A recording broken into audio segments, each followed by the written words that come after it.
Bonsoir, merci d'être venu écouter ce dialogue entre M. Amin Maalouf de l'Académie française et M. Daniel Rondeau de l'Académie française aussi. C'est pas de chance. On est très content d'être ici. On vient du Mexique. On vient de Guadalajara, Mexique.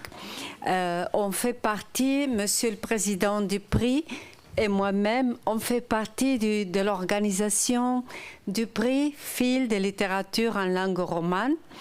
Et M. Maalouf a été primé l'année dernière.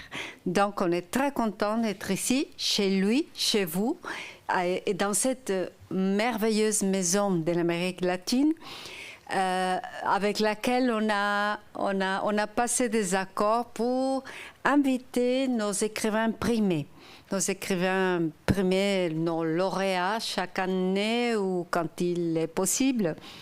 Et voilà, on est ici pour entendre M. Maalouf et M. Rondeau.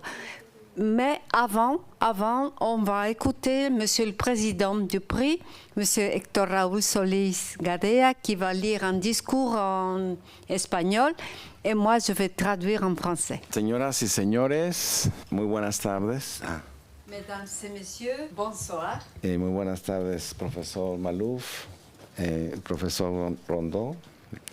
En nombre de la Universidad de Guadalajara y en nombre del Premio Fil de Literatura en Lenguas Romances, les doy las más cumplidas gracias por su presencia en la Maison de l'Amérique latine, donde tendremos el honor y el privilegio de escuchar una conversación entre el escritor y editor Daniel Rondeau y nuestro galardonado del año 2025, el señor Amin Maalouf.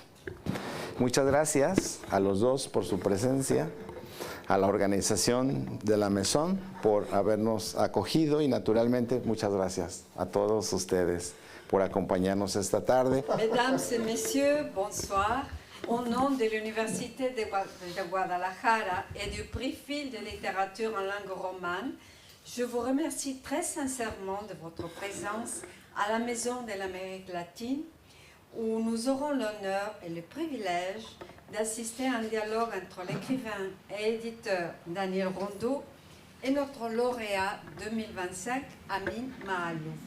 Je remercie chaleureusement nos deux invités pour leur présence, ainsi qu'à l'équipe de la Maison de l'Amérique latine pour son accueil généreux. Je remercie également chacune et chacun d'entre vous pour nous accompagner cet après-midi. Mes remerciements vont aussi a Dulce María Zúñiga, notre directrice executive. Quisiera empezar por destacar que Amin Maalouf es el tercer escritor de lengua francesa que recibe el Premio Fil de Literatura en Lenguas Romances. Je voudrais souligner qu'Amin Maalouf est le troisième écrivain en langue française a recevoir le prix. El primero fue Yves Bonfoy, quien lo obtuvo en 2013, y después Emmanuel Carrière, premiado en 2017. Voilà, le premier c'était Yves Bonfoy en 2013 et Emmanuel Carrière en 2017. Y claro que hay que añadir que el escritor Maalouf es franco-libanés, lo cual es importante. Et je tiens également à rappeler qu'Amin Maalouf est un écrivain franco-libanais. C'est très important. Él es miembro de la Academia Francesa desde junio de 2011 y ocupa el sillón que perteneciera al ilustre profesor Claude Lévi-Strauss, y en septiembre de 2023 fue nombrado secretario perpetuo de esa institución. Je tiens également à rappeler qu'Amin Maalouf est un auteur franco-libanais. Membre de l'Académie française depuis 2011, il y occupe le fauteuil, ce fauteuil que fut celui de l'écrivain Claude Lévi-Strauss. Et en septembre 2023, il a été nommé secrétaire perpétuel de cette prestigieuse institution. No hay duda de que Amin Maalouf es una de las personas más capacitadas para hablar de la crisis histórica que vive el mundo de nuestros días. Je ne doute pas un instant qu'Amin Maalouf est une des personnes, est une des voix les plus éclairées pour réfléchir à la crise historique que traverse notre monde aujourd'hui. Escucharle esta tarde tiene una relevancia toral porque es uno de los escritores e intelectuales más capacitados para dar cuenta de lo que acontece hoy. L'écouter cet après-midi revêt une importance particulière car peu d'écrivains et intellectuels possèdent une compréhension aussi profonde des défis contemporains. Él es economista, sociólogo, periodista, experto en relaciones internacionales y también sobre eso ha escrito, sobre el mundo. Formé à l'économie et à la sociologie, Amin Maalouf n'est pas seulement un romancier exceptionnel, il est également un penseur attentif aux grands bouleversements internationaux auxquels il a consacré plusieurs ouvrages majeurs. En la pasada feria del libro, en su discurso, él señaló 3 misiones para la literatura en el siglo XXI. La primera es hacernos conscientes de la complejidad del mundo en que vivimos. En segundo lugar, convencernos de que a pesar de nuestras diferencias y nuestras enemistades y resentimientos que nos dividen, nuestro destino se ha vuelto común. Y la última es arrojar luz sobre los valores esenciales del ser humano: la dignidad, la libertad, el respeto mutuo, la convivencia armoniosa, mostrando lo que significan y cómo deberían encarnarse hoy. Lors de la dernière Feria internationale des livres de Guadalajara, la FIL, en recevant son prix, il nous a offert un discours remarquable sur le rôle que devra jouer la littérature du XXIe siècle. Selon lui, la littérature a aujourd'hui 3 missions essentielles. D'abord, citation, nous rendre conscients de la complexité du monde dans lequel nous vivons. Ensuite, nous convaincre que malgré nos différences, nos inimitiés et les ressentiments qui nous divisent, notre destin est devenu commun. Et enfin, éclairer les valeurs fondamentales de l'être humain, la dignité, la liberté, le respect mutuel et la coexistence harmonieuse, en montrant ce qu'elle signifie et comment elle devrait s'incarner aujourd'hui. Con ese discurso, Amin Maalouf nos recordó que la literatura es más indispensable que nunca en el mundo. Y quiero terminar diciendo que no solo la literatura es fundamental para comprender el mundo, sino para mantener y recuperar la esperanza. Par ces paroles, Amin Maalouf nous a rappelé que la littérature est plus indispensable que jamais. Elle nous montre que la création littéraire, l'art et la pensée ne sont jamais étrangers à l'histoire. Ils jouent au contraire un rôle essentiel dans la compréhension du monde contemporain et dans l'action humaine. Cher Amin Maalouf. Muchas gracias. Y la recuperación de la esperanza. Et surtout la récupération de l'espoir. No, muchísimas gracias, Amin y Daniel. Gracias. Juste avant de passer au dialogue, je veux vous lire l'acte du jury par lequel a été octroyé le prix à M. Amin Maalouf. Et le 29 et 30 août 2025, le jury de la 35e édition du prix Phil de littérature en langue romane ont décidé, après avoir examiné les candidatures présentées, le jury a décidé le 30 août de cette année d'attribuer à l'unanimité le prix à l'écrivain franco-libanais Amin Maalouf, à raison du fait qu'il est l'une des voix les plus importantes de notre temps. Son œuvre occupe une place essentielle dans la littérature contemporaine, car elle explore avec une grande lucidité les fractures et les métissages du monde moderne. Ses romans et ses essais interrogent la mémoire, l'exil, tout en rejetant les enfermements nationalistes ou religieux. Maalouf donne voix aux déracinés et aux voyageurs de différentes époques. et montre que nos identités multiples sont constituées des strates, des croisements et des passages, bien plus que de murs. Sa pensée humaniste, critique et généreuse éclaire notre époque traversée par des conflits entre culture et mémoire et nous rappelle que l'espoir réside dans la reconnaissance de nos héritages partagés. Et signe Lucía Melgar de Mexique, Carmen Alemany de l'Espagne, Xavi Allende de l'Espagne, Francisco Noa du Mozambique, Jerónimo Pizarro de Colombie, Massimo Rizzante de l'Italie et Alain Mabankou des États-Unis. Merci. Et maintenant, merci Monsieur Daniel Rondeau pour être là. Et voilà, le dialogue. Je voudrais d'abord dire que les propos d'Hector Raoul et de Dulce m'ont replongé dans ce moment merveilleux que nous avons passé, André et moi, à Guadalajara.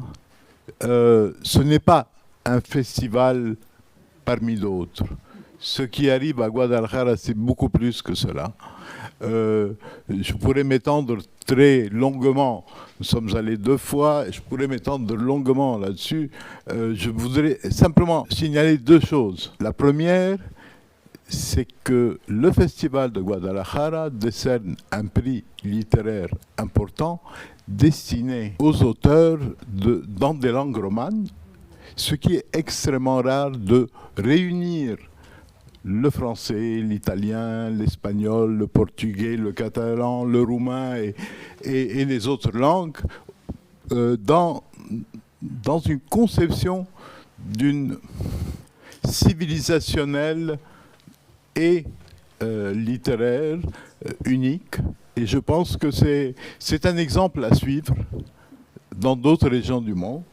L'autre observation, il faut être là-bas pour voir le flux de visiteurs. Je pense que, je ne connais pas les chiffres exacts, mais ça tourne autour d'1 million de visiteurs et qui partent là et reviennent avec des sacs de livres. C'est vraiment impressionnant. Et pour les auteurs que nous sommes, on rêve de voir cela dans d'autres régions du monde. Je conseille à tous ceux qui auront un jour l'occasion de visiter Guadalajara au moment de cette foire, vraiment de ne pas manquer ce moment merveilleux. Donc merci pour ce moment merveilleux et merci d'être venu le prolonger à Paris. Je voudrais également remercier la Maison de l'Amérique latine. Je pourrais mentionner énormément de souvenirs que j'ai eus dans cette merveilleuse maison et qui me relient à des figures extraordinaires, à commencer par des personnes qui ont été citées ici, notamment Lévi-Strauss et Mario Vargas Llosa. S'agissant de Mario, je dois dire quelque chose qui n'est pas un secret, c'est que Daniel Rondeau a créé un précédent totalement impensable dans l'histoire de l'Académie, c'est qu'il a convaincu l'Académie d'élire un auteur de langue espagnole, qui connaissait bien le français, qui a écrit des textes au début dans sa jeunesse, quelques textes universitaires et autres en français. Mais je pense que l'esprit dans lequel Mario a été élu à l'Académie, c'est un peu l'esprit de Guadalajara, de dire que nous appartenons à un même univers linguistique, ce sont des langues sœurs, ce sont des littératures sœurs, et je crois que ça méritait d'être signalé ici. Je suis d'autant plus heureux que Daniel ait été choisi comme interlocuteur privilégié. Quand on entre à l'Académie, on rencontre des gens que, à travers sa vie, on n'a pas eu l'occasion de rencontrer parce qu'il y a des gens qui viennent de mondes différents, de domaines différents. Daniel fait partie des gens avec qui j'étais ami 20 ans avant l'Académie. ou même un peu plus, 30 ans avant l'Académie. Et donc, notre entrée l'un après l'autre à l'Académie, c'était des retrouvailles. Donc, nous étions amis avant d'entrer à l'Académie et nous sommes encore plus amis depuis que nous sommes à l'Académie. Et donc, je suis ravi qu'on se retrouve aujourd'hui dans ce lieu. Si je peux dire un mot sur Mario, c'est vrai que cette fraternité des langues romanes, elle explique sans doute le fait que le jour où le jeune Mario Vargas Llosa, il arrive à Paris pour la première fois, il se prend une petite chambre d'hôtel au quartier latin et il lit Flaubert. Donc, la lecture de Flaubert va décider de toute sa vie. Et il va trouver notamment une formule que j'ai reprise quand je l'ai reçue à l'Académie. Flaubert lui a donné, disait-il, la littérature était pour Flaubert, comme pour Mario, comme pour Amine, comme pour moi. C'est notre manière de vivre. Et cette manière de vivre en faisant fraterniser ces langues romanes. Et je vais citer un autre exemple, qui est un exemple personnel. La première fois que j'ai rencontré Amine et André, c'était nous étions avec un écrivain brésilien qui était un de nos amis, mais on ne se connaissait pas. C'était Jorge Amado. Jorge Amado, moi j'étais très proche de Jorge Amado, j'étais allé le voir, et là aussi on est dans les langues romanes, et on voit une histoire, un écrivain qui a une histoire extraordinaire, parce que vous vous souvenez de son histoire, le jour où Joseph Staline meurt, Jorge Amado pleure toutes les larmes de son corps, avant de comprendre ce qu'était le stalinisme. Et il va changer sa vie, il va devenir un opposant, il va se réformer. Donc voilà, et Jorge Amado, qui est le magnifique écrivain que vous connaissez, Capitaine des Sables, enfin, bon, toute cette histoire, c'est une grande figure de la littérature, justement, de ces langues romanes. Je voudrais raconter deux histoires qui m'inspirent ce que tu viens de dire. L'une à propos de Mario, non pas du temps de sa jeunesse, mais à la fin de sa vie. C'est Alvaro, son fils, qui est venu la raconter ici, à la Maison de l'Amérique latine. À la fin de sa vie, Mario avait un peu perdu la tête, il ne savait plus vraiment qui étaient les gens qu'il rencontrait, où il était, etc. Et il a commencé à parler avec tout le monde, à commencer par les infirmiers qui s'occupaient de lui, en français. Et tout le monde s'étonnait, et les gens, évidemment, autour de lui, à Lima, ne comprenaient pas. Et moi, je n'ai pas d'explication. Probablement que dans la maison du docteur Charcot, il y a des gens qui ont sûrement des explications, mais moi je n'ai pas d'explication, mais j'y vois quand même un beau symbole. Il pensait peut-être que c'était des académiciens. Peut-être. L'autre histoire, c'est à propos justement de Jorge Amado. On est allé le voir à Bahia, André et moi, il y a quelques années. Il était déjà âgé, mais il était en bonne santé. Et il nous a montré un super bâtiment qui a été construit dans son jardin, tu l'as peut-être vu, où il mettait ses livres, où il mettait notamment toutes les traductions dans toutes les langues de ses livres. 56 langues. Et je lui ai demandé s'il écrivait là-bas. Il a dit non, c'est ce que j'aurais dû faire. Mais en fait, je continue à écrire dans le jardin. Et il avait une toute petite table comme ça, dans le jardin, en face de ce gigantesque bureau. Et c'est cette petite table dans le jardin qu'il écrivait, mais pas dans le beau bâtiment qu'on lui a construit. Pour revenir une seconde sur Mario, ce n'était pas une foucade de vouloir le faire entrer à l'Académie. Notre mission à l'Académie, Monsieur le Perpétuel, c'est de rendre immortelle la langue française. Or, il m'avait semblé que Mario Vargas Llosa, pendant toute sa vie, n'avait cessé de travailler à l'immortalité de notre langue. Il avait, je l'ai vu, dans le monde entier, faire des conférences sur Flaubert, sur Hugo. Il a écrit des livres sur ces deux-là. Et partout, il expliquait la littérature française. Et un jour, quelqu'un me disait, un de nos confrères me disait, mais quand même, il ne s'exprime pas en français, c'est une révolution, tu casses tout. Et je lui avais dit, je crois qu'il a fait peut-être plus pour la langue française qu'un certain nombre d'entre nous. Donc, et quand je l'ai appelé pour lui demander, il était à Madrid à ce moment-là, pour lui dire, Mario, je voulais te demander quelque chose. Si par hasard l'Académie française te choisissait comme immortel, est-ce que tu accepterais? Parce que on voulait naturellement, on prenait des garanties.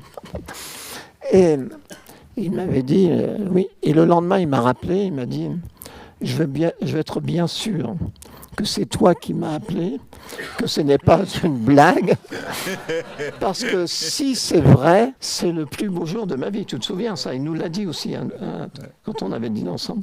C'est le plus beau jour de ma vie. On va appeler ça l'esprit de Guadalajara. Ouais. la rencontre des langues romanes. Oui, ce sont de beaux souvenirs, de beaux moments. Comme disait Hector Raoul, nous sommes dans un monde compliqué. Et je pense qu'on a plus que jamais besoin de la littérature. Nous avons besoin de parler de la littérature, nous avons besoin de tous les liens que peut tisser la littérature. Je crois qu'il y a une conférence célèbre d'Orwell où il répondait à ceux qui, après la guerre, disaient « Ah, mais maintenant, la culture, il faut se calmer, on a besoin d'autres choses après la guerre, on doit s'occuper de reconstruction et la culture viendra après. » Il a dit, vous vous trompez. La reconstruction se fera par la culture ou ne se fera pas. Et je suis persuadé qu'aujourd'hui, c'est la même chose. Si on veut sauver le monde, on ne peut le sauver que par la culture. Sinon, on va perdre tout ce qui a été bâti. Je pense que la littérature, dans notre monde compliqué, est même le seul moyen d'arriver à la vérité intime des choses et des gens. Parce qu'on s'aperçoit que notre temps nous est toujours un peu insaisissable. Il est très difficile de voir, de nommer le temps que nous vivons. D'autant qu'il y a toujours eu des monstres qui s'arrangeaient pour dissimuler la vérité. Tu parlais d'Orwell, on pourrait parler de Koestler ou de Solzhenitsyn. Vous vous souvenez que en Union soviétique, pour recevoir les écrivains étrangers, notamment les grands écrivains français, qui étaient un peu abonnés, pour recevoir les écrivains étrangers, les dirigeants communistes refaisaient les façades des villages qu'ils allaient traverser. C'était les villages Potemkin. Donc, ils passaient à toute vitesse, ils voyaient des façades merveilleuses, ils se disaient quel beau pays, c'est très bien. Je me souviens d'une conversation au Caire avec l'écrivain Naguib Mahfouz. Naguib Mahfouz avait été attaqué, tu te souviens, il avait reçu un coup de poignard, il avait été attaqué par les islamistes. Et je l'avais vu, je le connaissais assez bien, je l'avais vu après. Il m'avait dit, tu sais, les islamistes, vous pensez qu'ils en ont aux idées occidentales, qu'ils veulent contrer les idées occidentales? Non. Ils ne veulent simplement pas voir la vérité de la vie, la réalité de notre vie à nous en Égypte. Et il me dit, le seul moyen que moi j'ai trouvé pour les contrer, c'est d'écrire ces grands romans sur le peuple du Caire qu'il avait... Pardon? Ouais, voilà. Donc, oui, bien sûr. Et puis il avait fait beaucoup de feuilletons aussi à la télévision égyptienne, vous vous souvenez? Et des films. Oui, bien sûr, bien sûr. Donc, et il me disait, seule la littérature peut arriver à rendre la réalité de ce qui parfois aujourd'hui nous est invisible. Je pense que c'est très vrai. L'un des vrais problèmes du monde d'aujourd'hui, c'est qu'on a une connaissance superficielle de l'autre. Et quand on a une connaissance superficielle, on ne peut avoir que des idées simplistes, et ce sont les préjugés qui prédominent. Et la manière de dépasser les préjugés, d'établir des relations en profondeur avec l'autre, c'est de connaître en profondeur la civilisation de l'autre. Et l'outil le plus efficace pour comprendre et pour connaître l'autre, c'est sa littérature. Parce qu'à travers sa littérature, on sait ce qu'il éprouve, on sait ce à quoi il aspire, et on le réhumanise. Et je pense que la littérature est le langage universel par excellence. Mais toi, Amine, à quel moment tu as décidé que tu allais écrire? Moi, il est toujours jeune. Je suis de moins en moins jeune, mais en fait, je pense que l'idée d'écrire est née très tôt, parce que j'ai grandi dans une maison où mon père était journaliste, poète. Je l'ai toujours vu écrire, et dans mon esprit, je l'ai découvert beaucoup plus tard, travailler signifiait écrire. C'est-à-dire, quand on disait « ton père travaille », ça veut dire tout simplement qu'il écrivait. Et cette association entre écrire et travailler a été omniprésente dans ma vie. J'ajouterais que l'autre moment important, c'est quand j'ai senti que je pourrais me consacrer véritablement à l'écriture. Ça, ce n'est pas une chose évidente, c'est une chose difficile. Et à un moment donné, j'ai décidé de sauter le pas et de me dédier totalement à l'écriture. Ça, c'est arrivé plutôt quand j'avais 35 ans. Mais l'envie d'écrire, elle était là depuis toujours. Moi, j'ai une vocation à double détente. La première détente, je dois avoir 9 ans ou 10 ans. Je suis dans la classe de mon père, cours moyen, première ou deuxième année. Mon père était une sorte de saint laïc, un instituteur qui avait été arraché à sa forêt natale. Il était d'une famille de charbonniers, de bûcherons, de débardeurs de bois. Et il avait été arraché à la forêt par son instituteur, qui avait vu qu'il avait des qualités et qui est allé demander à ses parents l'autorisation de le garder dans sa classe pour le présenter au concours de l'école normale d'instituteurs. C'est une histoire incroyable. Et moi, je suis dans la classe et mon père a toujours voulu rendre à l'école ce qu'elle lui avait donné. Et moi, je suis dans la classe de mon père. Mon père avait un air très sévère, des cheveux en brosse, un peu rouges, des yeux de porcelaine, une cravate sous sa blouse grise, maculée de craie. Et en fait, c'était le plus doux des hommes et le plus gentil des hommes. Dans sa classe, il était sévère seulement avec moi pour montrer qu'il n'y avait pas de privilégiés. Et un lundi matin, nous rentrons dans sa classe et il nous donne une rédaction, un devoir de français à faire. Et il nous dit « racontez votre dimanche ». Et moi, j'avais raconté, c'est assez banal, mais bon. Et moi, j'avais passé mon dimanche dans une vigne de mon grand-père, sur une colline qui s'appelle la vigne de Bernard, à jouer seul.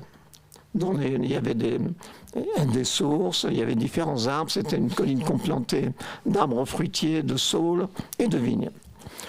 Et quand mon père nous donne ce devoir à faire, je vois tous mes copains qui se disent « Oh là là, qu'est-ce qu'on va raconter. Et moi, c'est le contraire. C'est comme si j'avais les poils du bras qui se redressaient et je me mets à écrire, et je raconte mon dimanche. C'est comme si j'avais eu une vocation. Vocation, le terme est a une connotation religieuse, donc il est un peu sévère. Mais en fait, non. Je sens une vocation, et quand j'imagine ma vie à 10 ans, c'est un peu celle que j'ai eue. Et puis, je vais perdre cette vocation à 20 ans, quand je vais être saisi par une autre vocation, qui est une vocation révolutionnaire. Donc, je pars travailler à l'usine pendant 3 ans pour faire la révolution. Au moment où nous comprenons que l'épée de justice que nous pensions avoir dans les mains ne va pas changer vraiment le monde, et chacun rentre chez soi. On met la clé sous le paillasson de la révolution, on rentre chez soi, et il n'y a pas de plan B. Qu'est-ce qu'on fait ? Et moi, je me dis, si je ne peux pas changer le monde, je vais passer ma vie à le raconter. Et j'ai commencé à construire une arche de papier sur laquelle j'ai navigué toute ma vie et sur laquelle je navigue encore à côté de la tienne. Alors, tu as parlé du monde de l'enseignement. Moi aussi, il y a dans l'histoire de ma famille une tradition d'enseignement et j'aurais pu la suivre. Ce serait long à raconter, mais dans l'histoire de ma famille, il y a un moment, en 1913, où mon grand-père décide de fonder une école.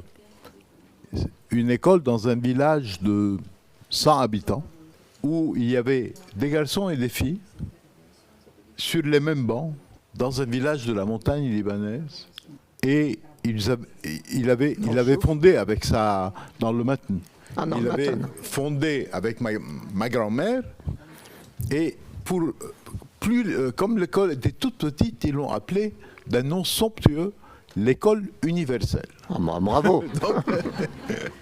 Moi, je n'ai pas connu l'école, mais elle a été omniprésente dans la vie de la famille. Et je pense qu'à l'époque, donc en 1913, quand ils ont fondé l'école, il n'y avait pas beaucoup d'écoles nulle part dans le monde où il y avait des garçons et des filles.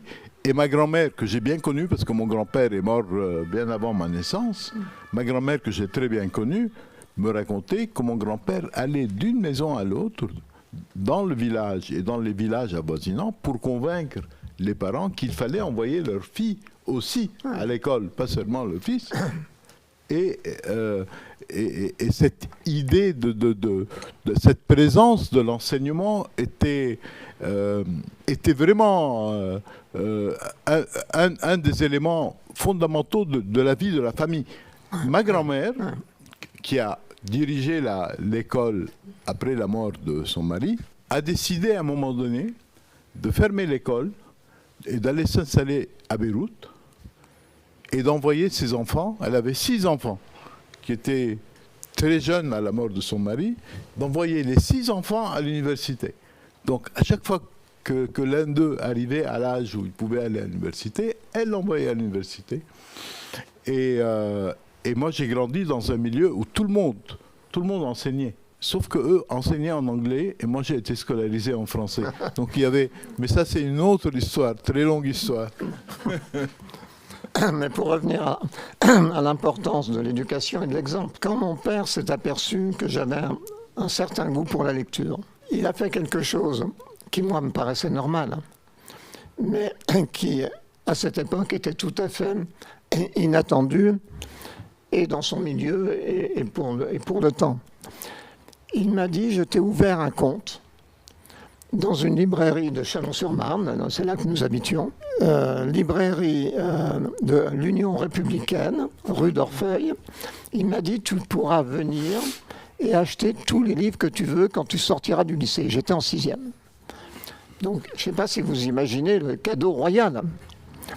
Donc moi, je me promène avec ma bicyclette, je gare mon vélo, je regarde l'aventure de la librairie, la littérature française était un jardin.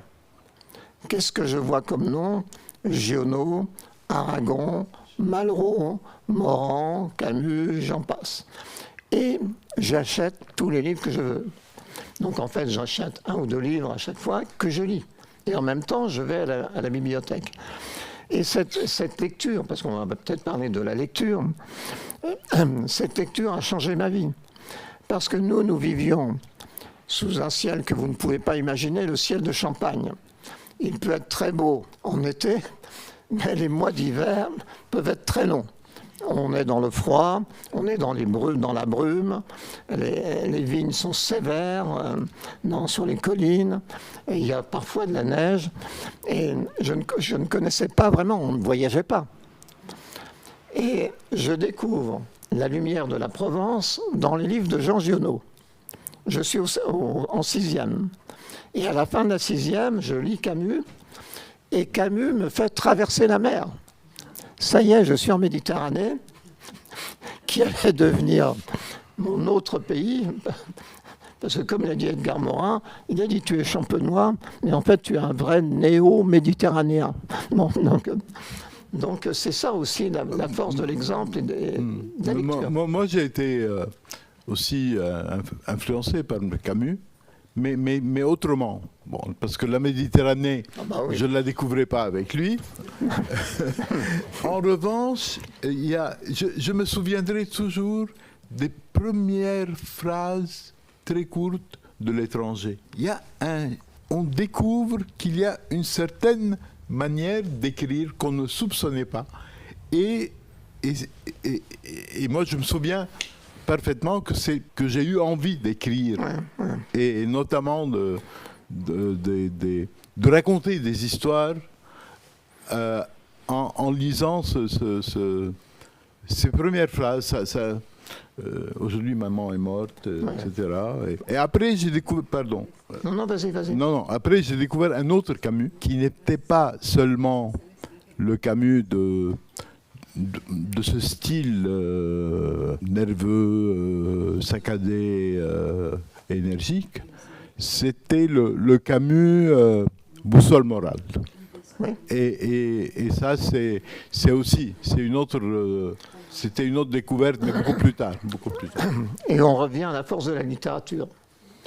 Camus, en pleine guerre d'Algérie, il est confronté à la tragédie multiple de tous les côtés. Il voit que lui, il ne trouve pas de solution. La seule chose qu'il dit, c'est le slogan qu'il va imposer, c'est ni victime ni bourreau. Mais la seule façon qu'il va avoir de raconter la tragédie algérienne de tous les Algériens, les pieds noirs comme les autres, tout le monde, ça va être de se tourner vers le roman. Parce que ses essais, il voit que ses essais ont des limites. Quand il écrit un essai, il trouve qu'il y a des limites.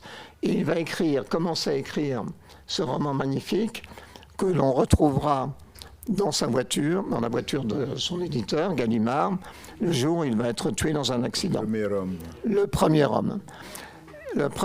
Et le premier homme raconte vraiment la tragédie de l'Algérie de façon intime, très personnelle, et avec beaucoup de délicatesse et de force. Et d'ailleurs, quand je l'ai lu, je l'ai relu naturellement souvent, mais je l'ai relu aussi au Liban. Et j'ai trouvé qu'entre la terre algérienne et la terre du Liban, que j'aime beaucoup, tu sais bien que je l'aime. On n'a même pas dit que l'un des liens très forts entre nous, c'est que Daniel a un amour du Liban depuis de longues années qui l'a mené à aller à des moments très difficiles au Liban. Et bon, je referme la parenthèse. Non, mais je trouvais que dans à la fois la violence qui a pu s'exercer en Algérie comme au Liban à certains moments, je trouvais que la beauté du peuple, cette dignité du peuple pour traverser les épreuves, cet amour de la mer, les gens qui se rassemblent le soir devant la mer uniquement pour regarder la mer respirer. Bon, tout ça, on le voit bien chez Camus. Et je me souviens d'un de mes premiers voyages, premier séjour à Beyrouth, où je marchais près de Zouk, tu vois, la centrale sur la route qui va à Jounier. Et c'était le soir. Et je voyais des jeunes enfants qui pêchaient, des gens qui avaient allumé des feux et qui regardaient la mer. Bon, je me disais, c'est absolument magnifique. Ça, je me disais, c'est Camus. Ça me rappelle, je suis allé une fois à Tripoli, en Libye. Je devais aller en Algérie et il y avait une escale à Tripoli. Et quelqu'un m'avait dit qu'il y avait une plage à Tripoli qui ressemblait à celle de Beyrouth que tu décris. Et j'avais envie d'aller regarder. Et il y avait la plage, et il y avait un mur qui a été construit tout au long de la plage. Et je demandais, mais pourquoi ce mur a été construit? Elle dit, parce que les gens venaient se promener à côté en se tenant la main. Et ça gênait certains, et donc ils ont décidé de... Et j'avais trouvé que c'était une sorte de crime contre la civilisation quand même. Tripoli, j'ai fait une escale pendant l'opération IS 2009 quand j'étais ambassadeur à Malte. J'avais organisé un tour de Méditerranée avec des escales un peu partout, avec des écrivains, des poètes, des historiens venant de tous ces pays, des musiciens des poètes. Et en fait, tout le monde m'avait dit, tu ne pourras pas aller à Tripoli parce qu'il n'y a pas eu de bateau français depuis la Jeanne d'Arc. Kadhafi n'en veut pas. Et comme j'étais ambassadeur de France à Malte, je connaissais un peu les Maltais et je voyais que les Maltais faisaient énormément de business avec la Libye. Et il y avait à ce moment-là une assemblée parlementaire méditerranéenne, je ne sais pas si vous vous souvenez. Et il y avait 2 Maltais dans cette assemblée parlementaire méditerranéenne.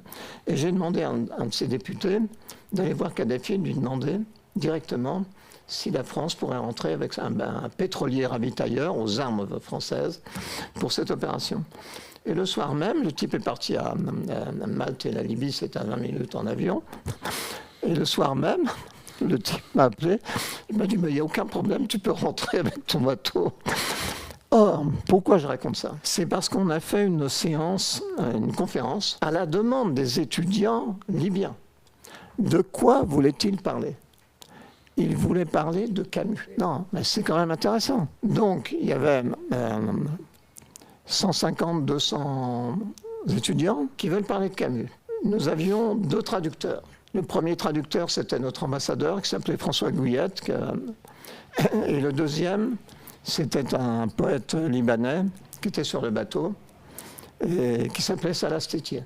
Oui. Et tout de suite, les étudiants posent leur première question sur Camus avec une certaine agressivité. Parce que c'était l'ambassade de France, j'étais français. Et moi, j'ai répondu uniquement par Camus. Ni victime, ni bourreau, le premier homme.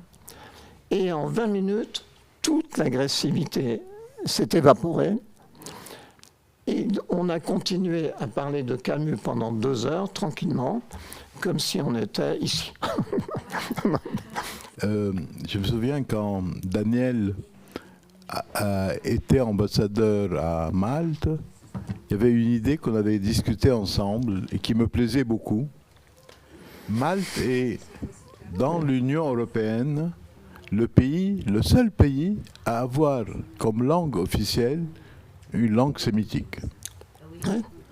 Et on s'est dit, ce serait quand même une bonne chose de créer un lien entre cette langue et les autres langues sémitiques qui, généralement n'ont pas d'excellents rapports les uns avec les autres.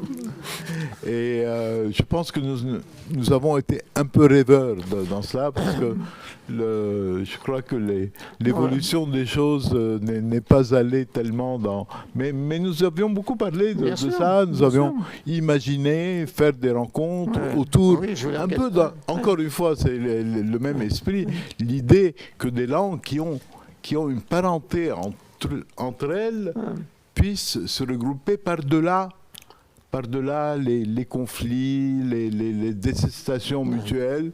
Et il nous apparaissait que le maltais, qui est une langue d'un petit pays, mais qui a des liens historiques, non seulement d'ailleurs avec l'arabe, mais aussi avec le punique, qui est là, une langue très proche du phénicien.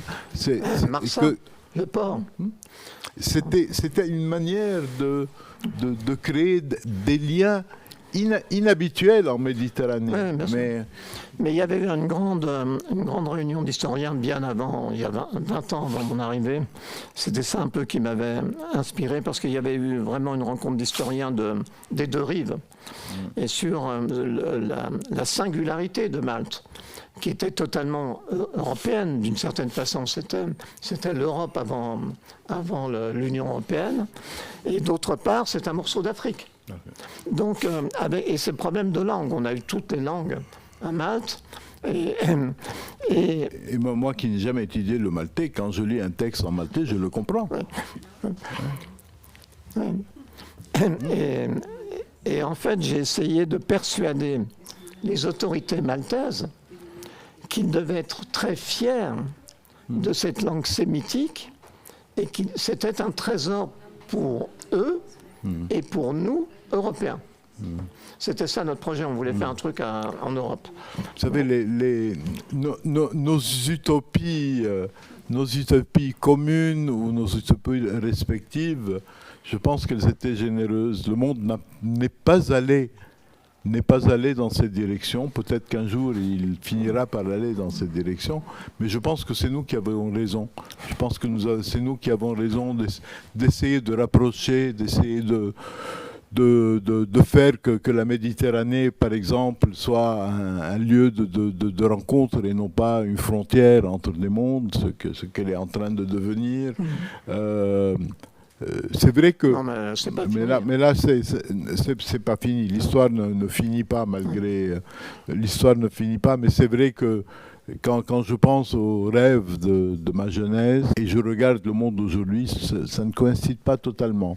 C'est pas vraiment ce monde que je pensais voir émerger. Mais justement, la littérature, retour à la littérature, on a besoin d'écrivains, de romanciers. Nabokov disait, qu'est-ce qu'un grand romancier?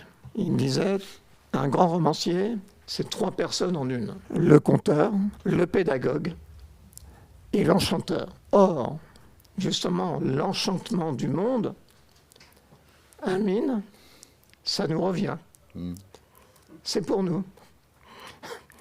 Tu es d'accord? Bien sûr, bien sûr. C'est notre mission. Et je pense que plus que jamais, le monde a besoin d'être rêvé, d'être réimaginé, d'être réparé, d'être reconstruit. Et je crois que la littérature a un rôle fondamental à jouer dans cette perspective. Bien, avec ces phrases magnifiques sur l'espoir dans le monde, je vous demande s'il y a quelqu'un qui veut leur poser une question. Si. Merci de me donner la parole. Oui, on m'entend. Je vous ai écouté avec beaucoup de plaisir. Je fais un petit détour par Guadalajara, où il y a un musée absolument merveilleux qui est l'Hospicio Cabañas, où on peut observer, plutôt admirer les plafonds couchés sur de grandes tables. Alors ça, je ne l'avais jamais vu nulle part. C'est magnifique. Il faut aller à Guadalajara pour ça, et puis pour goûter la tequila aussi. Est-ce que vous auriez envie de dire aussi un mot sur la poésie? Je crois qu'on a besoin de beaucoup de la littérature, de la pensée, de la réflexion, et de la poésie aussi, peut-être. En fait, bon, je parle pour moi. je ne fais pas tellement de différence entre littérature et poésie. La poésie, c'est une sorte de réussite de la littérature dans sa précision. La poésie, pour moi, c'est le symbole de la précision. Chaque mot doit être choisi. Quand on me disait tout à l'heure qu'on essaie, en fait, la littérature est une révélation du monde tel qu'il est aujourd'hui. Qu'on ne voit pas, parce qu'on a des lunettes qui nous empêchent de voir, parce qu'on a les monstres qui nous racontent une histoire à longueur de journée de télévision sur ce qui se passe, comment c'est, comment ce n'est pas. Bon. Donc, le roman permet de faire jouer des grandes cymbales, c'est un orchestre symphonique, le roman. Or, la poésie, brusquement, elle va devenir très importante parce qu'elle va apporter la précision suprême de la révélation. Donc, et je pense qu'on peut... Beaucoup de grands romanciers écrivent aussi de façon... ne sous-estiment pas la poésie dans leurs propres romans. La poésie est une force dans un roman aussi. Un roman sans poésie est un roman incomplet.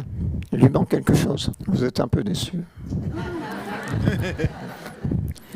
J'ai remarqué une chose, je n'ai pas d'explication, mais j'ai remarqué que souvent, les poètes sont essayistes, de bons poètes, de bons essayistes, et il est plus rare d'avoir des poètes romanciers au même niveau. Il y a des exceptions, il y a Victor Hugo et quelques autres, mais ce sont des univers, pas des univers, je corrige, ce sont des tempéraments un peu différents. Ah, ben, alors on va pas être tout à fait d'accord, enfin. Ouais. Aragon, le roman La Semaine Sainte, magnifique. Non, bien sûr, bien sûr, mais c'est plus l'exception que la règle. La règle, on a des gens qui sont d'abord poètes et qui écrivent des essais, mais... À qui tu penses ? Oh, beaucoup d'autres. Enfin, la plupart des poètes ne sont pas vraiment des romanciers, et la plupart des romanciers ne sont pas parmi les grands poètes. C'est-à-dire, je ne veux pas faire de théorie là-dessus. Simplement, je pense que c'est une respiration différente. C'est un souffle différent.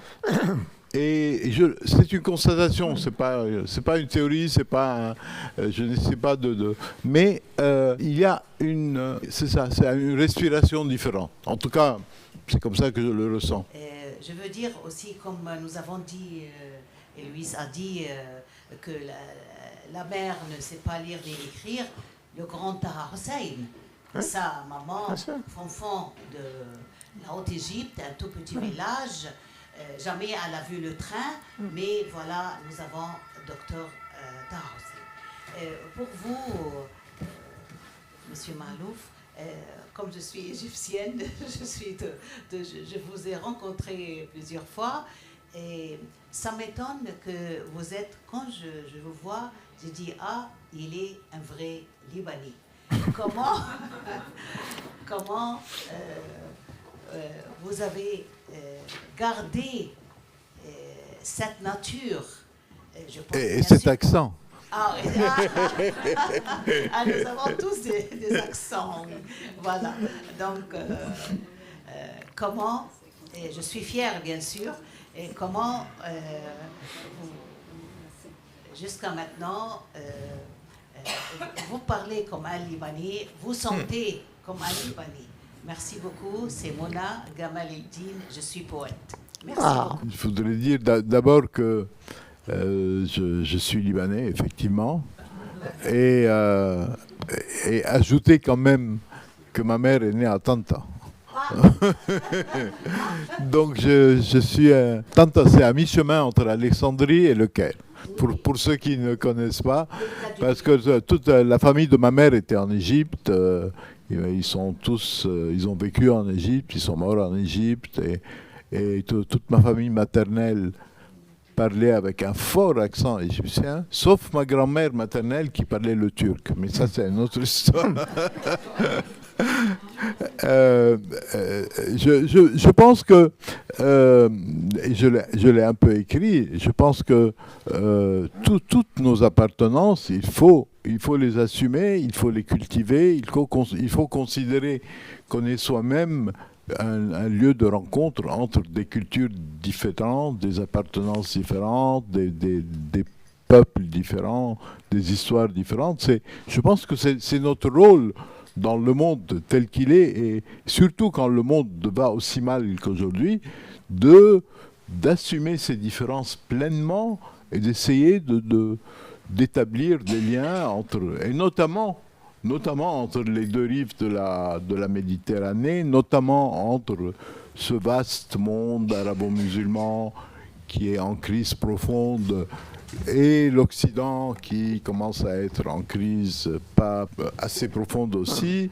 Et donc, je pense que il ne faut pas vivre ces appartenances comme un poids, comme une tare, et au contraire. Il faut les assumer pleinement et essayer de les mettre au service des idéaux que l'on a. Merci beaucoup déjà pour cette soirée c'est passionnant de vous écouter. On a beaucoup parlé d'auteurs, de grands auteurs, d'auteurs qui vous ont inspiré lorsque vous n'étiez pas encore les grands auteurs que vous êtes aujourd'hui. Est-ce que vous avez dernièrement lu de jeunes auteurs, hommes ou femmes, français ou étrangers, peu importe le pays, qui vous ont bouleversé, qui vous ont étonné et qui vous ont fait peut-être un effet aussi fort que des auteurs classiques que vous aviez pu découvrir lorsque vous étiez plus jeune? Et est-ce que vous pourriez nous en recommander peut-être un ou deux qui vous ont passionné et étonné dernièrement dans la jeunesse littéraire, pour avoir un peu d'espoir dans ce monde en crise? Cet hiver, j'ai lu le roman d'une romancière franco-suisse qui s'appelle Sarah Chiche, et son roman s'appelait Aimer. C'était un énorme... Aimer, le verbe. C'était un gros roman, et j'ai découvert chez elle des qualités d'écriture, de construction, de ténacité, parce qu'il faut tenir un roman de 500 pages. Amine, on sait ce que c'est. Donc, et j'ai trouvé qu'elle dominait très largement la rentrée littéraire. Elle n'a pas eu de grand prix, mais elle a survécu, elle est là. Et bon, voilà, je me dis, c'est quelqu'un qui a une force. Bon, ce n'est pas son premier roman, c'est le premier roman que je lisais d'elle. Mais bon, c'est les romanciers, les grands romanciers, je pense qu'Amine, c'est pareil. On vit toujours avec nos romanciers. On n'a pas parlé de notre routine de travail, mais bon, moi, j'arrive tous les matins dans mon bureau, dans mon grenier. Je sais que sur mon bureau, j'ai toujours les mêmes livres qui sont à la fois, c'est un peu du Candomblé, hein, c'est du...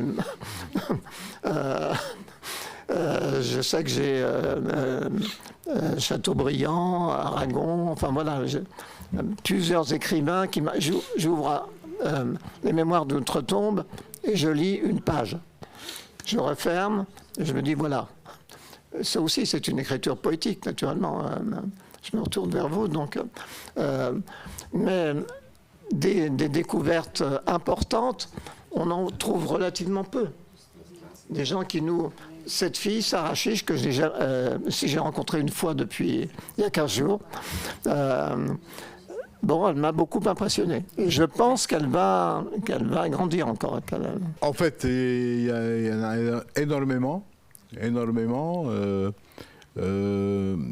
Moi, contrairement à Daniel, je n'ai pas des livres que je relis tout le temps. quand je commence à travailler, j'ai plutôt le dictionnaire, les dictionnaires à côté pour pouvoir me vérifier des choses. Il y a je cherchais son nom, Chimamanda, voilà. J'ai lu plusieurs de Chimamanda, voilà. Pardon mais c'est un nom assez difficile que j'aime beaucoup. J'ai lu son premier recueil de nouvelles. J'ai commencé par là et je trouvais que c'était extraordinaire. Et quand on découvre comme ça, on sent qu'il y a du génie quand même. Je crois que c'est toujours un plaisir. Je ne sais pas si vous avez eu l'occasion de la lire. Une dernière question. Merci beaucoup pour la qualité de ces échanges. Étant moi-même péruvien, tout ce qu'on a pu dire sur Mario Vargas Llosa m'a touché. Au cœur des ouvrages de Vargas Llosa, il y a cette résistance de la liberté individuelle face à toute forme de domination. Est-ce que cette idée est aujourd'hui centrale dans la façon dont nous devons penser le monde? Est-ce que c'est peut-être l'héritage intellectuel le plus fort que nous a laissé Mario Vargas Llosa? Oui, bien sûr. Et d'ailleurs, la première fois que je suis allé à Lima, je suis allé au Colegio Leoncio Prado. Vous connaissez le Colegio Leoncio Prado? Et j'ai toqué à la porte et j'ai dit que je voulais voir le directeur, en disant que je voulais écrire sur Mario Vargas Llosa.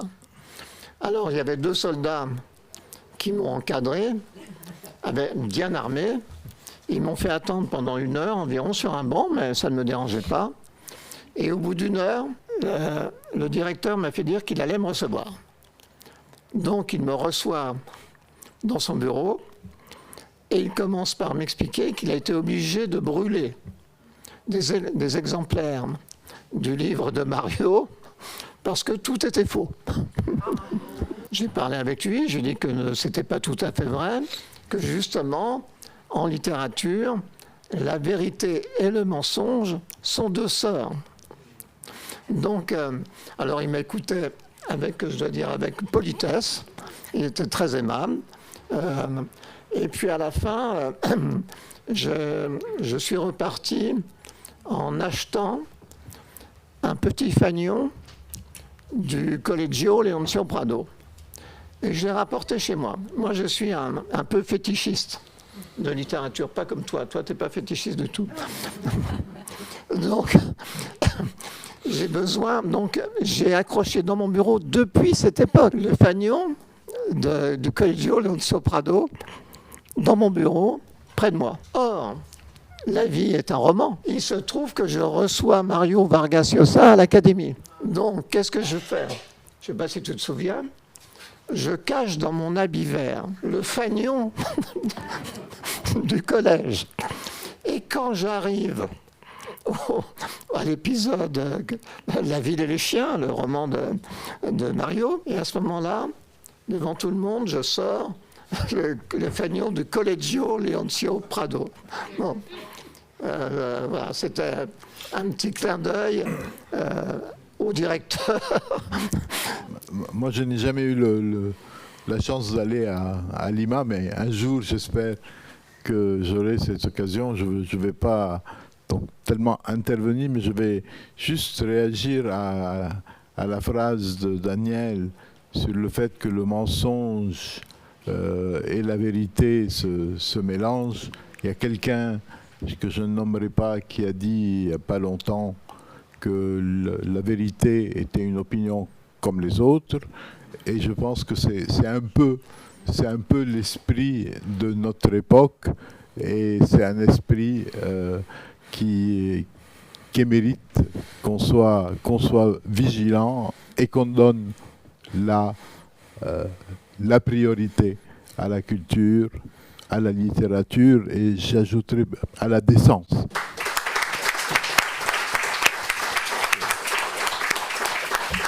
Bon, je tiens à vous remercier, mais surtout de remercier l'hospitalité de la Maison de l'Amérique latine, à son président Jean-Marc Laforêt, merci beaucoup.